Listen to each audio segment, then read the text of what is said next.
జై భీమ్ జై బాపు జై జై సంవిధాన్ కార్యక్రమంలో భాగంగా నర్సాపూర్ నియోజకవర్గంలోని మెదక్ జిల్లా కాంగ్రెస్ పార్టీ అధ్యక్షుడు ఆంజనేయులు గౌడ్ నర్సాపూర్ నియోజకవర్గ ఇన్ఛార్జ్ ఆవుల రాజరెడ్డి ఆధ్వర్యంలో పాదయాత్ర చేపట్టారు.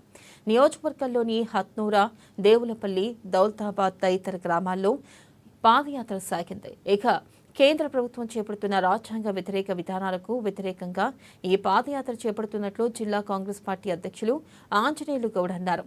రాజ్యాంగం అంటే గౌరవం లేని కేంద్ర మంత్రి అమిత్ షాను మంత్రిమండలి నుండి భారత్ రబ్ చేయాలని ఆయన కేంద్ర ప్రభుత్వాన్ని డిమాండ్ చేశారు.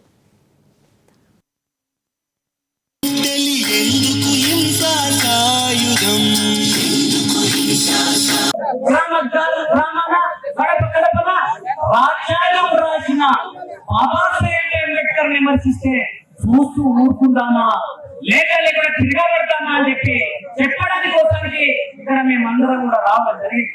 మీకందరూ చెప్పాల్సింది ఒకటే, ఈ రోజు ఒకడేమో కులాల పేరుతో మతాల పేరుతో దేశాన్ని విభజిస్తుండో, ఒకడేమో తర్వాత ఈ రోజు ప్రాంతీయవాదం పేరుతో ఈ రోజు మన ప్రాంతాన్ని ఏలాలని ప్రయత్నం చేస్తూ డబ్బులమైనతో ఈ రోజు రాజ్యాంగాన్ని విచ్ఛిన్నం చేసి ప్రజాస్వామ్యాన్ని కూలి చేస్తూ, నేను అందుకే ఒకటి విజ్ఞప్తి చేస్తున్నా, మేధావులు గాని, దర్శకులు గాని, కార్మికులు గాని, విద్యార్థి సోదరులందరూ కూడా ఒకటి ఆలోచించుకోవాల్సిన తరుణం అవసరమైంది.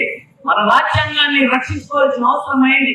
ఆ దేవుడు బాబాసాహెబ్ అంబేద్కర్ రాష్ట్ర రాజ్యాంగం వల్లనే నేను జిల్లా అధ్యక్ష పదవిలో గాని, నేను ఈ రోజు నాయకుడు గాని ఉన్నానంటే వారి రాజ్యాంగంలో రాష్ట్ర చదవనే ఈ రోజు నేను చదువుకున్నానన్నా ఓ వేస్తున్నానన్నా ఈ సందర్భంగా